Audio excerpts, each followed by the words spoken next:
What is up today, Dallas Cowboys fans, Cowboy Nation all over the place? Of course, we still know the DFW area is on a high. The Texas Rangers won the World Series and the parade will be going on today, so people are very amped up for that. And also, we do know this Sunday at 3:30, the Dallas Cowboys will be playing the Philadelphia Eagles. The 7-1 Philadelphia Eagles versus the 5-2 Dallas Cowboys will be playing at Lincoln Field in Philadelphia, excuse me. So this is going to be one of those weeks. We already know there's lots of trash talk. These teams are division rivals, so there's always going to be that added into the mix. And also, we do know this is going to be something we're possibly looking at playoff seeding. We do know that right now the Dallas Cowboys are still very well in the mix. We're not far behind the Eagles, but we do know they have lots of players that can make some plays, and we also have some playmakers on our own side. So this is going to be a fun week. Let's get into it just a little bit. Of course, it gets talked about a lot. Dak Prescott versus the Philadelphia Eagles. I'm not one of the people that loves QB's records, win-loss records, because again, sometimes it doesn't always give you the right full context or the right context. But Dak Prescott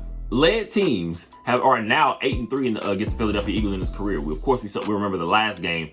Of course, it was also a weird type dynamic last year because the Dallas Cowboys, again, in the first game and playing in Philadelphia, had Cooper Rush at quarterback. And in the second game, the Dallas Cowboys versus the Philadelphia Eagles at Cowboys Stadium, the Philadelphia Eagles were running Gardner Minshew out there. So it was a little bit of different. But again, Dak Prescott and the Cowboys took advantage of that weakness in the second game, of course, putting up 40 points on that defense. And again, a defense that was believed to be one of the higher level defenses at that point last season. So the Dallas Cowboys do have some success. We do know Dak Prescott's thrown for over 1,600 yards this year. I believe, 10 touchdowns to 5 interceptions, I believe, is the ratio right now. So Dak Prescott is starting to ramp things up. We see now that Mike McCarthy is opening up the offense, and he said pretty much last week that's kind of what he was looking to do. I'm going to assume, for me personally, my own opinion, the Dallas Cowboys going forward, it will be a season that we're going to have to sit here and say this is going to be an offense that's led by Dak Prescott completely. Because at this point, we do know the offensive line has been a little bit in disarray just because we're talking about guys playing maybe not up to their potential, and also just injuries. This week, we're possibly looking at Tyron Smith not playing again. Right now, I believe he's questionable. Again, to me, it's kind of at the point where we're having to look into the future to what to do at that left tackle position, because that's not again a unit. In offensive lines, I'm talking about that unit where you can continue to take guys out and put them back in and misplace, because again, that's one thing that has to work on a chain. All 5 guys need to be on the same page. So again, we do know Tyler Smith is probably going to be one of our future guys. I'm not sure if it's left guard or left tackle, but Tyler Smith is definitely going to be in the mix. But the Dallas Cowboys have got to shore that up. But for me, my personal opinion of this team, like I said, going forward with this offensive line, is going to be, I guess you want to say our most successful offenses, I believe, will probably be Dak Prescott completely kind of manning the show. Again, I don't want to say similar to, I'm going to say maybe similar to what we kind of saw over the last couple years with Kellen Moore, of course. Maybe the season, of course, Dak Prescott throws for 37 touchdown passes. We're going to look more like that. And honestly, personally, we're talking about Tony Pollard up to this point. I believe he has over 400 yards rushing. But our rushing game, I want to say our running game, has not looked, again, very efficient at all times. Again, we have some splash plays here and there, but it's nothing consistent. And also, so going off of that, I'm going to call for our run game more times than not. It's just going to play a little bit off of our passing game. We're going to open things up. Hopefully, it'll open up some holes for a guy like Tony Pollard. But for the Dallas Cowboys to succeed, we're going to need a big game from Dak Prescott. I'm going to personally say, of course, maybe we're not even talking about necessarily in the yardage wise, but I'm going to need an offense potentially that is going to have Dak Prescott using a little bit more of his legs. Maybe we're talking about RPOs. We do know the Eagles do have some guys out there, especially a Hassan Reddick. That's the type of player you have to worry about coming off the edge, because again, he can be a disruptor on that other side of the ball for the Eagles on defense. So the Dallas Cowboys are going to have to be efficient. So I'm going to say in the red zone, expect to see a lot of more what we saw last week. I believe Jake Ferguson is going to be used a little bit more this week. I believe a guy like maybe, again, Brandon Cooks, we're going to start seeing a few more looks. Again, still what I believe can be a very valuable player to this team, Michael Gallup, it'll be the red zone shot. We know what CeeDee Lamb is. That's a space getter. He can find his open space because, again, we saw him become more proficient as a route runner over the years. I'm talking about CeeDee Lamb.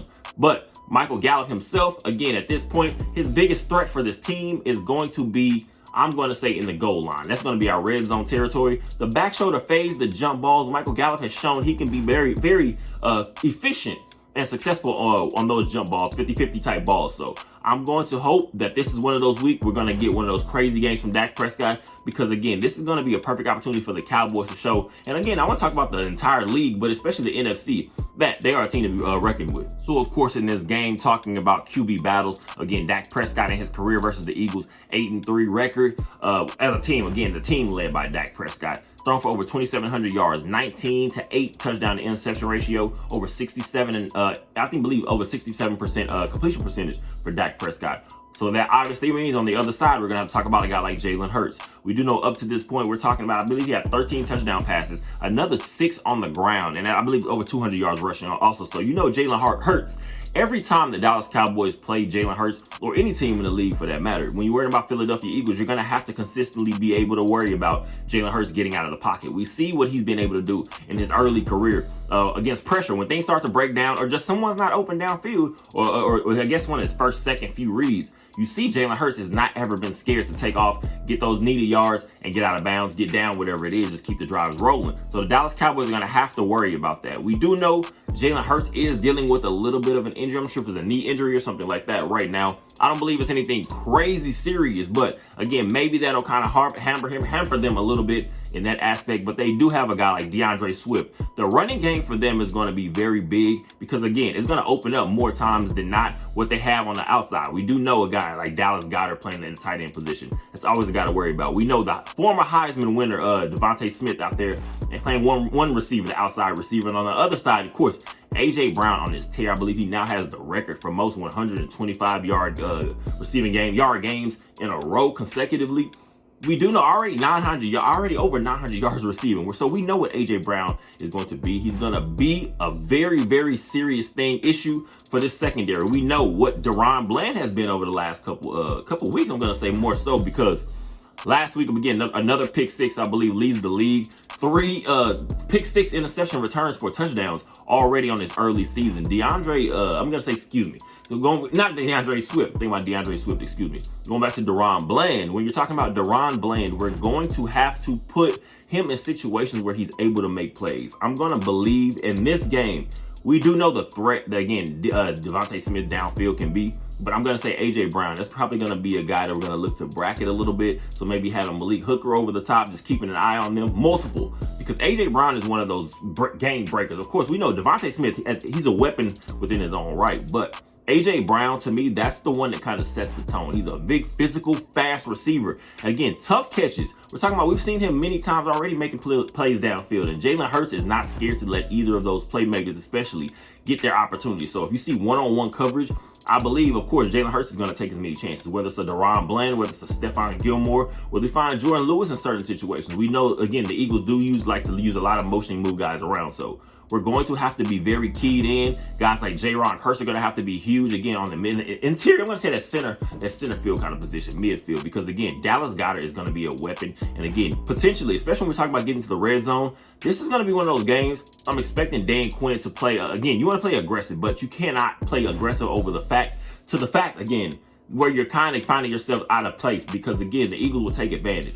We know they're very technical in their small situational type of play calls. So you're going to have to be on your P's and Q's. You want to have to get them in lots of third and long type situations. So 3rd and 7 and plus, you want to have them in, because, again, maybe that will allow guys like Micah Parsons. Maybe that'll allow guys like DeMarcus Lawrence to be able to get out for the quarterback. We know Dorrance Armstrong. We know Sam Williams at certain points kind of making these splash plays. It's going to be one of those games. I'm expecting maybe we're going to see the Osa Odigizua, these Jonathan Hankins, the Mozzie Smiths we're talking about. We're talking about what we were hoping for to ramp up and help this interior against that run game, and just run offenses around the entire league. But especially we're talking about these division battles. They're going to maybe potentially add up to playoff seeding at the end of the season. We're going to be looking for these. So hopefully our big men in the middle and that interior will be able, I'm going to say our front seven in general, but especially our interior, more so to kind of slow things up. You want to make the Philadelphia as one-dimensional as possible so that guys like Micah Parsons can get out there and make plays. And we obviously saw CeeDee Lamb go off against the LA Rams last week. 12 catches, 158 yards. 2 receiving touchdowns.